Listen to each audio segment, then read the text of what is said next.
পৃথিৱীৰ সকলোতকৈ শক্তিশালী বস্তু হ'ল লোহা, যিয়ে সকলোকে কাটিব পাৰে। লোহাতকৈ শক্তিশালী বস্তু হ'ল জুই, যিয়ে লোহাকো গলাই দিব পাৰে। জুইতকৈ শক্তিশালী হ'ল পানী, যিয়ে জুইক নুমুৱাই দিব পাৰে। লাহেকৈ কওক, শান্তি পাব, অহংকাৰ এৰক, সন্মান পাব, সন্তুষ্ট থাকক, সুখ পাব। মানুহে যিমান সোনকালে অতীতক পাহৰিব পাৰে, সিমান সোনকালে সুখী হ'ব পাৰে। শৰীৰ আৰু সম্পত্তিক লৈ অহংকাৰ নকৰিব, কাৰণ অসুস্থতা আৰু দৰিদ্ৰতা কেতিয়াও কাকো কৈ নাহে। মন বেয়া হ'ব পাৰে, সময় বেয়া যাব পাৰে, লোকে বেয়াকৈ ক'ব পাৰে। আপুনি ধৈৰ্য ধৰক, অপেক্ষা কৰক, পৰিশ্ৰম কৰক, চাব আপুনি সফল হ'বই। 5টা অভ্যাস আজিয়েই ত্যাগ কৰক। জোখতকৈ বেছি আনৰ দয়া কামনা কৰা, পৰিৱৰ্তনক ভয় কৰা, অতীতক লৈ ভাবি থকা, নিজকে সৰু বুলি ভবা, অতিৰিক্ত চিন্তা কৰা। সম্পৰ্ক এটা চৰাইৰ দৰে, যদি আপুনি জোৰকৈ ধৰি ৰাখে তেন্তে সি মৰি যাব, যদি লাহেকৈ ধৰি ৰাখে তেন্তে সি উৰি যাব। কিন্তু যদি তাক বহুত যত্নৰে, মৰমেৰে ৰাখে তেন্তে সি গোটেই জীৱন লগত থাকিব। বেইমানৰ লগত যিমানেই ভাল ব্যৱহাৰ নকৰক কিয়, তেওঁলোকে শেষত ঠকা দিবই। আৰু যদি আপুনি তেওঁলোকৰ কথা ভাবি নিজৰ মন বেয়া কৰে, তেন্তে আপুনি এই পৃথিৱীৰ সকলোতকৈ ডাঙৰ মূৰ্খ। মনটো সদায় পৰিষ্কাৰ কৰি ৰাখক, কাৰণ শেষৰ হিচাপটো অৰ্থৰ নহয়, কৰ্মৰহে হয়। সকলো সময়তে মনত ৰাখক, য'ত সন্মান নাই তালৈ যোৱাটো উচিত নহয়। যিজন মানুহক সকলোতকৈ বেছি নিজৰ বুলি ভবা হয়, সেই মানুহজনে সকলোতকৈ বেছি কষ্ট দিয়ে। 4টা বস্তু জীৱনত কেতিয়াও ঘূৰি নাহে: ধনুৰ পৰা গুচি যোৱা কাঁড়, কৈ দিয়া মুখৰ কথা, হেৰাই যোৱা সময়, ভাঙি যোৱা বিশ্বাস।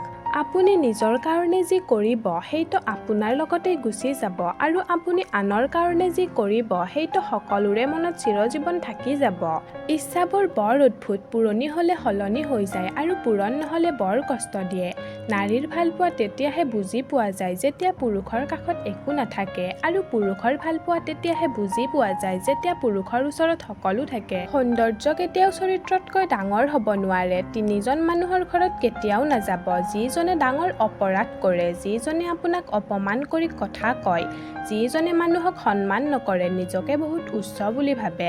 জীৱনত চতুৰ আৰু স্মাৰ্ট হ'বলৈ গ'লে এই কামবোৰ অৱশ্যেই কৰিব। ৰহস্যময় হোৱাৰ চেষ্টা কৰক, যিকোনো পৰিস্থিতিক ভালদৰে পৰ্যবেক্ষণ কৰক, নিজকে কণ্ট্ৰল কৰিবলৈ শিকক। যিকোনো পৰিস্থিতিতে কেতিয়া মনে মনে থাকিব লাগে আৰু কেতিয়া ক'ব লাগে সেইটো আয়ত্ত কৰিবলৈ শিকক। ভয় নকৰিব, সাহসী হ'বলৈ শিকক। জীৱনত সুখী হ'বলৈ হ'লে এই 3টা কাম কেতিয়াও নকৰিব: বেছি আশা নকৰিব, জীৱনত যি আছে তাক লৈ সন্তুষ্ট থাকক, কেতিয়াও নাৰীৰ ফান্দত নপৰিব। এই পৃথিৱীত সকলোতকৈ ডাঙৰ অপৰাধী আৰু স্বাৰ্থপৰ হ'ল নিজৰ মনটো, যি নিজৰ হৈও আনৰ কাৰণে কষ্ট পায়। হঠাৎ ডাঙৰ লোক হ'লেও হঠাৎ ভদ্ৰলোক হোৱা নাযায়, কাৰণ ভদ্ৰতা হ'ল পৰিয়ালৰ শিক্ষা। যাক আপুনি উপকাৰ কৰিব, তেওঁৰ পৰা আপুনি এদিন বিশ্বাসঘাতকতাৰ উপহাৰ পাব।